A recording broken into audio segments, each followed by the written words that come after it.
Kementerian Pendidikan KPM memandang serius ancaman keselamatan di beberapa sekolah antarabangsa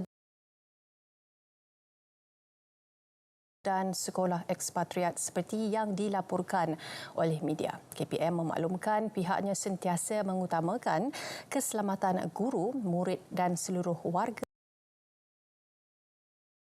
institusi pendidikan di bawah kelolaannya dan bekerjasama rapat dengan polis bagi tujuan tersebut. Dan ujar beliau dalam satu kenyataan, sebarang ancaman keselamatan perlu dilaporkan segera kepada polis dan KPM. Selain institusi pendidikan juga perlu mematuhi arahan yang dikeluarkan oleh pihak berkuasa. KPM turut meminta semua institusi pendidikan di bawah kelolaan kementerian untuk mematuhi prosedur keselamatan yang ditetapkan. Dan seterusnya, Pusat Respons Kem Kebangsaan NSRC mengingatkan orang ramai supaya tidak terpedaya dengan kenyataan atau panggilan telefon dari mana-mana individu yang mengaku sebagai pegawai NSRC bagi membantu siasatan berkenaan sebarang kes jenayah penipuan kewangan. Dan NSRC menegaskan pihaknya tidak akan menghubungi orang awam berkaitan siasatan selain turut mengesan beberapa cubaan menggunakan nama NSRC untuk mempedaya orang ramai di dalam kes jenayah penipuan. Pihak NSRC juga tidak teragak-agak untuk mengambil tindakan undang-undang terhadap mana-mana pihak yang terlibat dengan penyalahgunaan nama NSRC. Untuk maklumat lanjut, orang ramai diminta agar menghubungi pihak NSRC di talian 0388613830 atau email menerusi nsrc@rmp.gov.my. Kajian menyeluruh bagi konsep kedutaan data akan dibangkitkan kepada Perdana Menteri Datuk Seri Anwar Ibrahim. Menteri Komunikasi dan Digital Fahmi Fadzil berkata ia merupakan pusat pemprosesan data yang diusahakan syarikat negara lain di negara ini, yang mana kawal selinnya bersifat kedutaan. Dan jelas beliau pihaknya akan memulakan kajian memandangkan terdapat pihak yang memberi pandangan tentang perkara yang boleh ditakrifkan sebagai konsep kedaulatan data. Lebih-lebih lagi apabila Malaysia menjadi pusat kepada pemprosesan data. Dan tambah Fahmi, konsep itu perlu diimbangkan dengan rang undang-undang siber yang sedang digubal ketika ini, serta pindaan Akta Perlindungan Data Peribadi dan Akta Omnibus Perlindungan Data. Dan katanya kedaulatan undang-undang serta keselamatan data rakyat dan negara perlu dijamin dalam pertimbangan konsep ini. Kita akan mulakan sedikit kajian kerana ada beberapa pihak yang memberi pandangan tentang konsep data sovereignty ataupun mungkin boleh kita sebut sebagai kedaulatan data. Apatah lagi bila Malaysia menjadi pusat kepada pusat pemprosesan data. Kita belum lagi buat apa-apa keputusan, cuma saya sebutkan dalam konteks perbincangan pada hari ini, ini antara perkara yang telah dibangkitkan kepada Yang Berhormat Perdana Menteri dan kita akan kaji dengan menyeluruh. RTM dan Bernama sentiasa terbuka memberi liputan berita seimbang kepada semua pihak termasuk ahli Parlimen Pembangkang. Menurut Timbalan Menteri Komunikasi dan Digital Tioni Ching, ini terbukti menerusi liputan berita yang dibuat antaranya semasa musim pilihan raya. Satu contoh yang baik adalah dalam pilihan raya negeri dan juga PLK Pulai dan Simpang Jeram, PLK Pelanggai, PLK Jepak dan terkini PLK Kemaman. Selain daripada itu, untuklah maklumat ahli Yang Berhormat Arau, walaupun dia tidak duduk dalam Dewan sekarang, tetapi saya untuk makluman dia, soalan dan perbahasan yang dibawa oleh Yang Berhormat Arau dalam Dewan Raya ini juga diberi liputan. Dan seterusnya, majikan diingatkan tidak mengambil kesempatan memberhentikan pekerja wanita yang mengambil cuti bersalin atau cuti sakit disebabkan kehamilan. Timbalan Menteri Sumber Manusia Datuk Mustafa Sakmud berkata, larangan itu termaktub di bawah Akta Kerja 1955 dan mana-mana majikan yang tidak mematuhi peraturan itu boleh dikenakan tindakan. Dan tegas beliau, majikan yang didapati tidak mematuhi peruntukan tersebut telah dinasihatkan untuk membuat tindakan pembetulan. Dan tambahnya lagi, sekiranya gagal berbuat demikian, kertas siasatan akan dibuka untuk tindakan pendakwaan atau kompaun dengan denda maksimum sehingga RM50,000 jika disabit kesalahan. Beliau berkata demikian ketika menjawab soalan tambahan Ahli Parlimen Jerlun Dr. Abdul Ghani Ahmad berhubung tindakan terhadap majikan yang memberhentikan pekerja semasa cuti bersalin.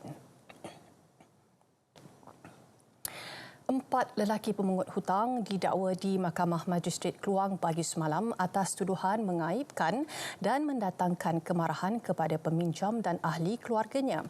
Bagaimanapun, kesemua 4 tertuduh mengaku tidak bersalah dan minta dibicarakan sebaik sahaja kertas tuduhan dibacakan di hadapan Magistrate Mustaqim Soekarno. Menurut kertas pertuduhan, 4 pemungut hutang S. Chandran 41 tahun, Sri Murugam 28 tahun, Ngo Yu Tung 27 tahun dan Muhammad Amir Yusof Suyitno 29 tahun didakwa secara bersama dengan sengaja cuba mengaibkan dan mendatangkan kemarahan terhadap bapa peminjam berusia 66 tahun yang sekaligus menimbulkan suasana tidak aman. Kejadian tersebut berlaku di hadapan sebuah rumah di Jalan Gunung Lambak, Taman Gunung Lambak, Kluang kira-kira jam 5 petang pada 23 Oktober lalu. Dan polis menyerbu sebuah rumah teres 2 tingkat di kawasan perumahan di daerah Alor Setar yang dijadikan sebagai pusat panggilan perjudian secara dalam talian sejak lebih 2 bulan lalu pada Jumaat lepas. Ketua Polis Kedah Datuk Fisul Saleh dalam satu kenyataan berkata, modus operandi yang dilakukan sindiket tersebut adalah dengan mempromosikan permainan judi dalam talian menggunakan laman web perjudian melalui aplikasi WhatsApp. Jelasnya lagi, permainan judi tersebut boleh diakses dengan kata laluan yang diberikan oleh sindiket mengikut jumlah tambah nilai oleh pelanggan. Dan selain itu, beliau menambah, pelanggan juga boleh berhubung untuk memulakan permainan melalui talian promosi yang ditetapkan tambah nilai oleh pelanggan. Manakala bayaran kemenangan akan dibuat menerusi akaun bank atau e-wallet pengguna dan juga sindiket. Baik, pengguna telefon pintar diingatkan untuk tidak memasang sebarang aplikasi dari APK atau Android Package Kit yang diperoleh dari sumber tidak sahih. Ini kerana terdapat banyak laporan kehilangan wang yang mencecah ribuan ringgit disebabkan modus operandi jenayah komersial terkini yang menipu pengguna daripada fail APK yang dipasang pada telefon mangsa. Perbuatan memuat turun aplikasi yang tidak sah atau malware tersebut memberi laluan kepada skamer memperoleh maklumat perbankan mangsa atau juga dikenali sebagai kaedah phishing, dan seterusnya skamer kemudian akan berjaya mendapat akses SMS di telefon bimbit mangsa melalui fail APK yang dipasang oleh mangsa yang akhirnya membolehkan mereka mendapatkan nombor OTP atau TAC yang dihantar kepada mangsa melalui SMS. Dan untuk itu, pastikan sahih akan bereaksi. Kita kembali lagi selepas ini dengan segmen semasa.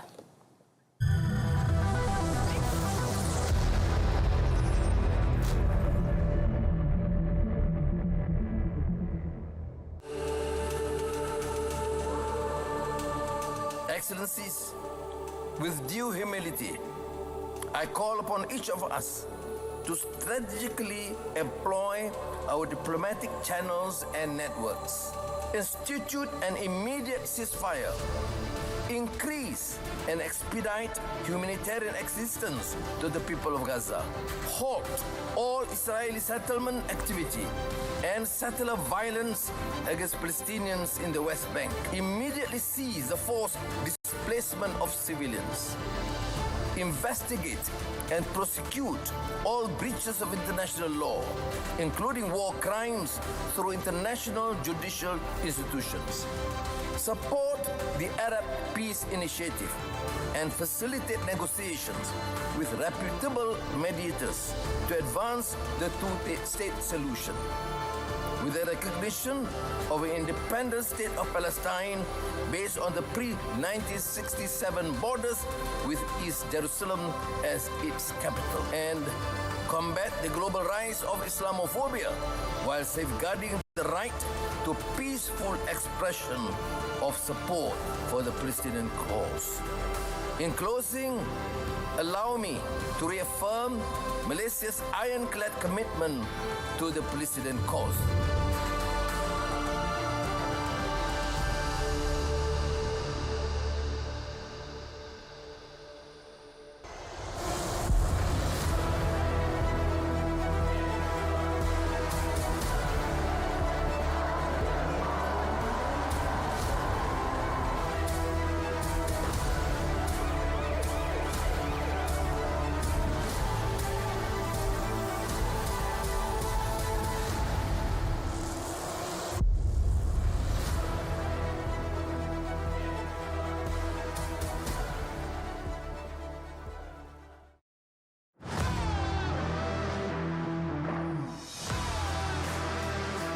Ayuh, kita meriahkan perasmian Karnival Usahawan Desa KUD 2023 at Putrajaya bersama Perdana Menteri Yang Amat Berhormat Datuk Seri Anwar Ibrahim. Saksikan siaran langsung perasmiannya pada 25 November 2023, Sabtu 11 pagi, hanya di TV1, saluran berita RTM, RTM Klik, Facebook Berita RTM dan TikTok Berita RTM.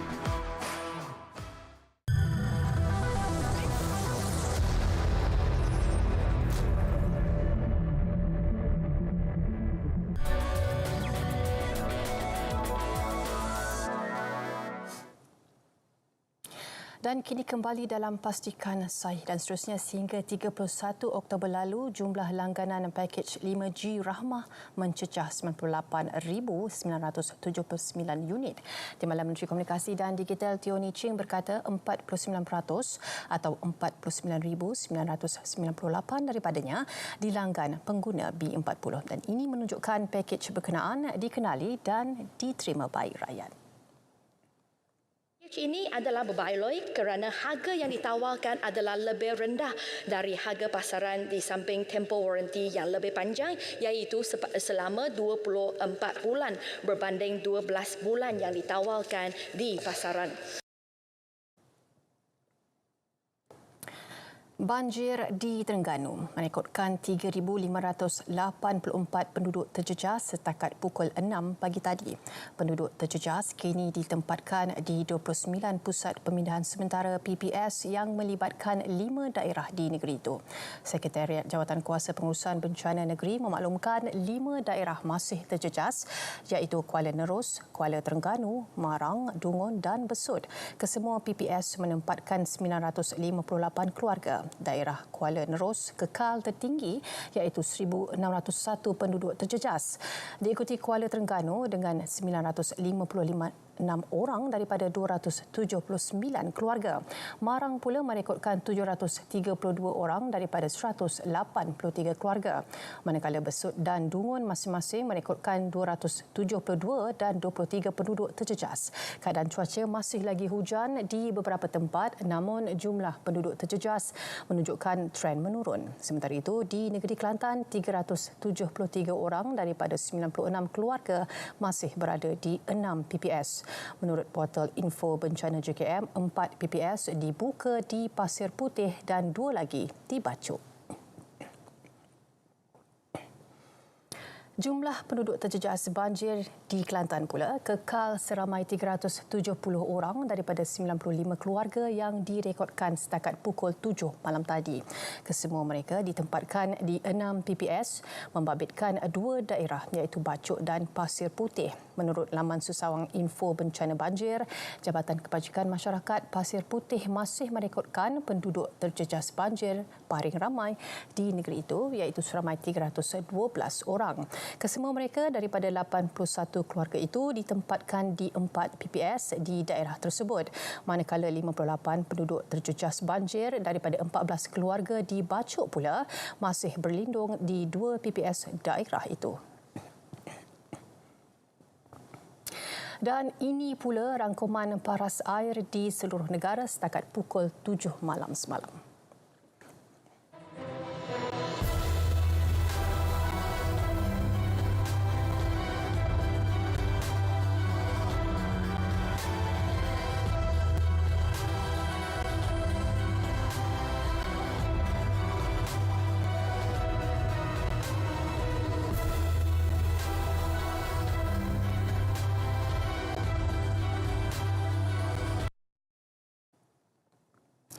Seterusnya, terowong bawah tanah Tun Razak Exchange TRX yang akan dibuka Rabu depan dijangka dapat mengurangkan kesesakan trafik di kawasan sekitarnya sehingga 30%.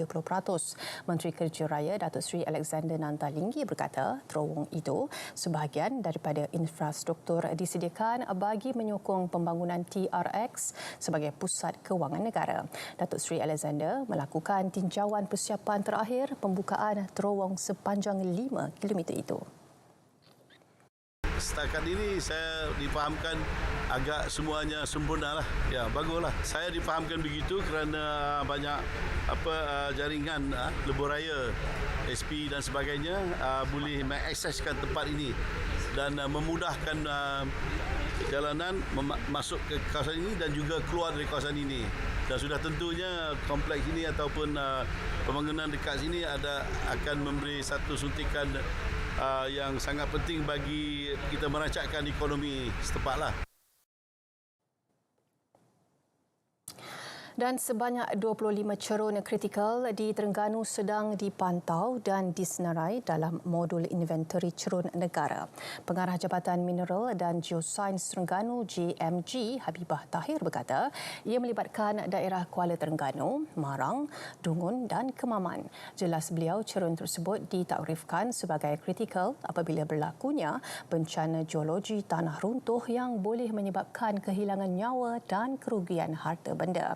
Tambah Habibah, selain melakukan pemantauan, JMG juga sedang membangunkan sistem amaran awal bencana geologi tanah runtuh melibatkan pemasangan alat pengesan di kawasan cerun kritikal untuk mengesan pergerakan tanah. Dan katanya lagi komuniti setempat juga diminta untuk terus cakna dengan perubahan struktur tanah di sekeliling mereka dan segera melaporkan kepada pihak berkaitan jika ada pergerakan yang dikesan.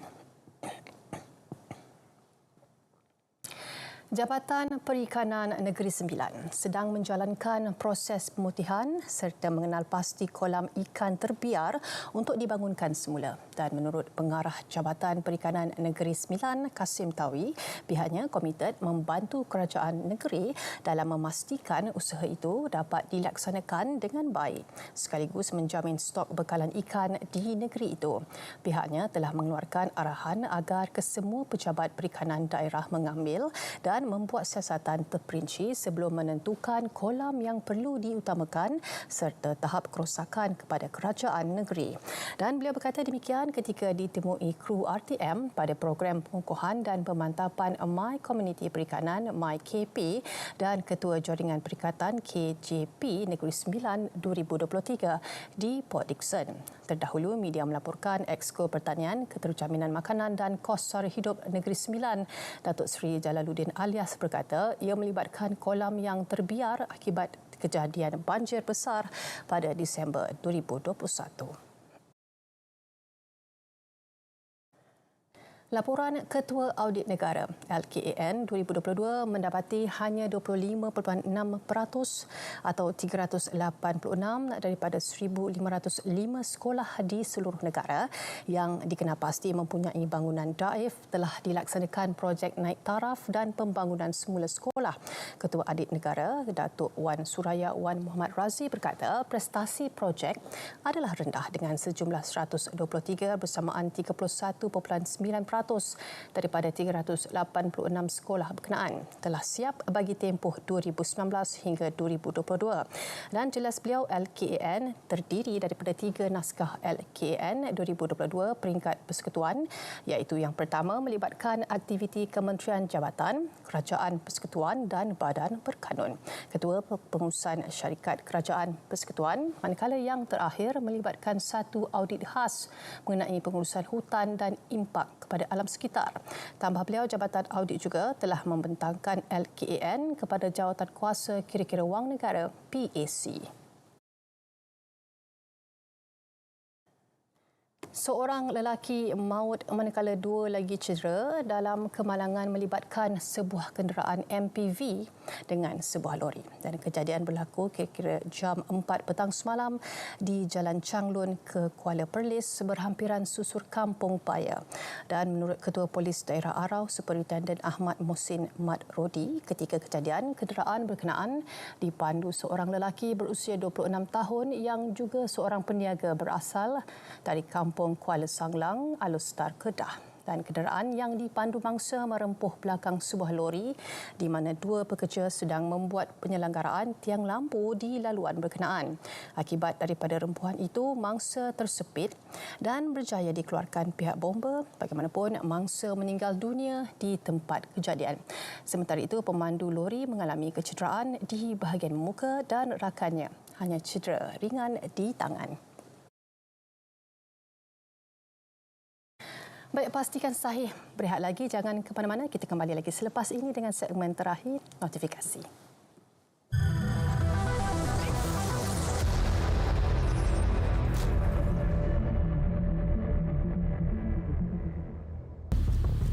Berita palsu parah kepada masyarakat.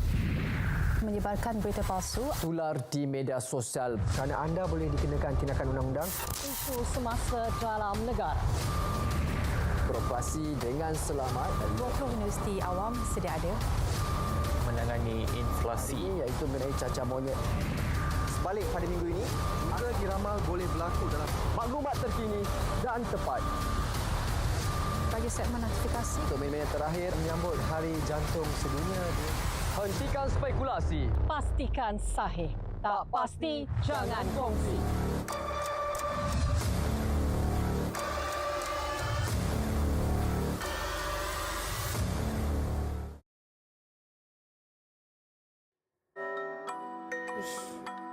Betul ke ni?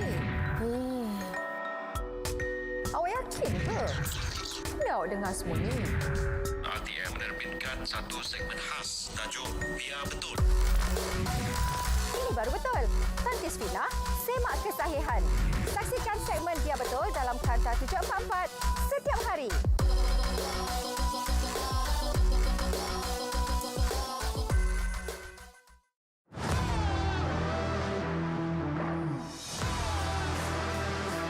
Ayuh, kita meriahkan perasmian Karnival Usahawan Desa KUD 2023 at Putrajaya bersama Perdana Menteri Yang Amat Berhormat Datuk Seri Anwar Ibrahim.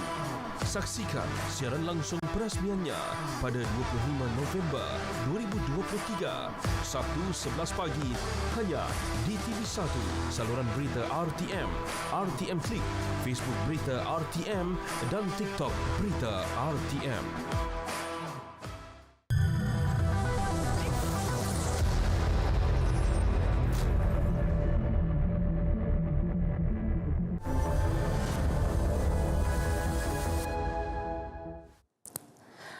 Baik, kembali lagi bersama saya dalam Pastikan Sahih. Sebelum kita ke segmen notifikasi, ayo kita saksikan dahulu pakej Biar Betul ini.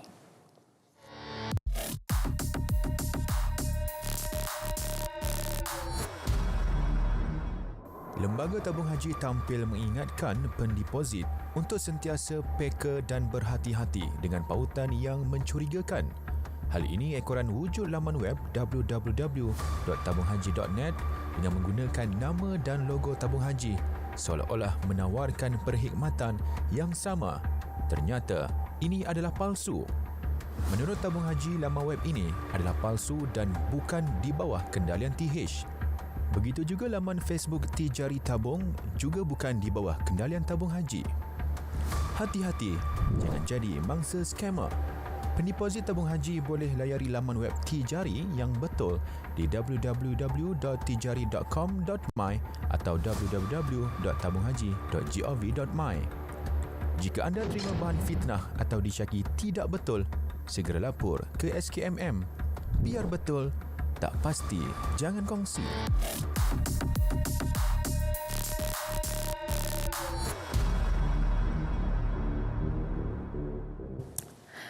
Baik, bagi segmen notifikasi kita mulakan dengan jangan lupa untuk ikuti siaran langsung perasmian KUD 2023 iaitu Karnival Usahawan Desa at Putrajaya yang akan disempurnakan oleh Yang Amat Berhormat Datuk Seri Anwar Ibrahim iaitu Perdana Menteri pada 25 November 2023 pada hari Sabtu jam 11 pagi bertempat di Anjung Floria Putrajaya. Jangan lupa untuk hadir beramai-ramai untuk memeriahkan lagi suasana. Dan setakat 13 Februari lalu, Kementerian Luar KLN menerima 564 laporan mengenai warga negara Malaysia yang menjadi mangsa sindiket jenayah penipuan tawaran pekerjaan di luar negara. Daripada jumlah laporan yang diperoleh menerusi kedutaan besar Malaysia di Bangkok, Phnom Penh, Vientiane dan Yangon itu, seramai 401 orang berjaya diselamatkan dengan 377 orang telah dihantar pulang. Dan jangan lupa untuk itu saksikan bicara naratif jenayah penipuan pekerjaan di luar negara bersama dengan tetamu jemputan iaitu Superintendent Koh Teh Chew yang merupakan Superintendent Mapo Antarabangsa bahagian D3 Akti Anti Pemerdagangan Orang dan Anti Penyeludupan Migran Jabatan Siasatan Jenayah Bukit Aman pada hari Selasa 28 November 2023 jam 9 malam. Anda boleh saksikan di TV1 juga di saluran berita RTM, MyTV Broadcasting, juga di Facebook Live dan TikTok Live Berita RTM.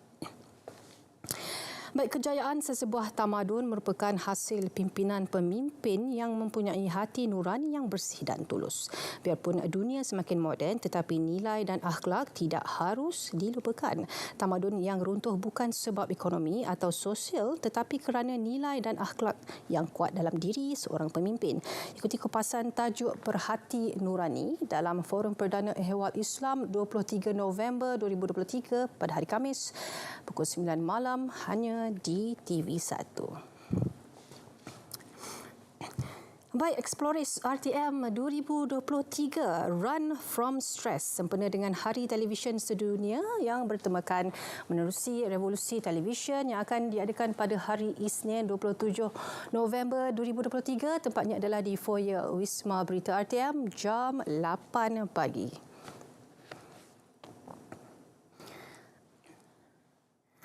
Dan perhatian kepada ibu bapa di luar sana agar sentiasa mematuhi ataupun memantau aktiviti anak-anak anda di luar sana, terutamanya mereka yang tinggal di kawasan yang cenderung banjir. Kerana ketahuilah bahawa paras air yang kita lihat itu mungkin adalah lebih tinggi daripada jangkaan. Dan sekian sahaja daripada kami Dipastikan Sahih. InsyaAllah kita bertemu lagi esok pada waktu yang sama. Assalamualaikum dan jumpa lagi.